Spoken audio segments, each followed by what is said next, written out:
I am so glad you are here. It's Reiki Sunday, Energy Work Sunday, and I wanted to talk a little bit about the crystal grid that we did last time. You can think of it as a part two. So I did a beautiful little crystal grid as a way of working with energy, capturing and flowing through on the energy that those crystals provided. And this is a great addition to Reiki work. I have with larger stones, we are talking about things that are, sizable, not little bitty things like I used last week, but decent sized things with a little heft and weight, a little gravitas of their own, so to speak. Set them on my client. Fully clothed, all that jazz. It's Reiki. You're clothed when you get Reiki done as a general rule. So that idea of putting something on their very upper chest or on their abdomen or even on their thighs makes perfect sense. Now, I'm going to be honest and say I don't reference Reiki in my head when I do this. I reference a different energetic system called polarity, and I will perhaps replicate some of the energy flow patterns from that system rather than the Reiki system, because while the traditional Usui Reiki has the hand placements that most folks are somewhat familiar with, especially even if you've gotten Reiki done, using the stones like in the middle of where you might have put the hands as you're going down the body makes a certain amount of sense. But those patterns that polarity offers, I find a little more freeing in terms of where I can set the stones. So I tend to adopt that model. And perhaps since this is really about energy work, I'll get into discussing polarity at a later time. But I will choose stones that I have a good relationship with, stones that feel good for me as my first level of criteria.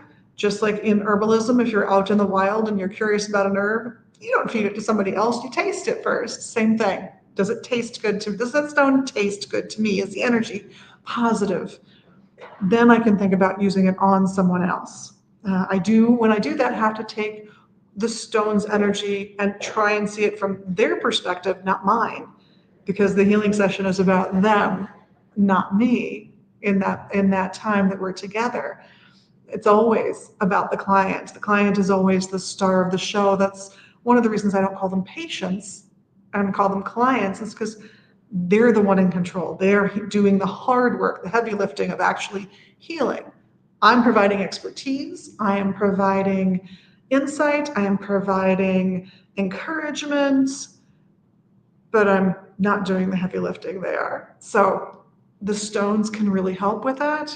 So I have a beautiful large quartz crystal that was given to me as a gift that I will set right here on people's chests, just on the rib cage, but as high up, right up below the collarbone, because it's a nice, comfortable thing for something heavy to sit.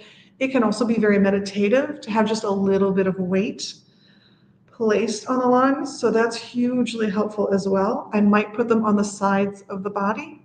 And of course, if I'm going to ask the person to turn over, as many Reiki practitioners will, those stones will come off. I'll have the person turn over, and then the stones can go on the other side of the body. Now, that said, I do personally find that Reiki energy finds where it needs to go, and that other than perhaps recentering everybody on the activity that you're trying to do here, the Reiki session, I don't find it beneficial to have people flip over. I'd much rather they relaxed, even took a light nap if they could.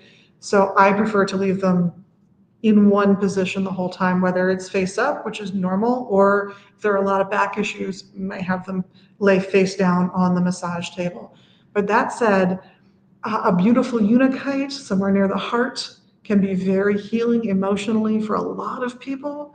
That clear quartz crystal I mentioned earlier is going to just direct that energy to that area even more than it's already being directed. But you get to start to choose those stones based on what their reputation is, what it is they are meant to help you accomplish, what they symbolize in and of themselves. And there are a lot of basic reasons for why those stones mean those things for so very many people, even beyond the basic, well, every time I use this stone, this thing happens, so I'm going to associate this stone with this energy because it works every time.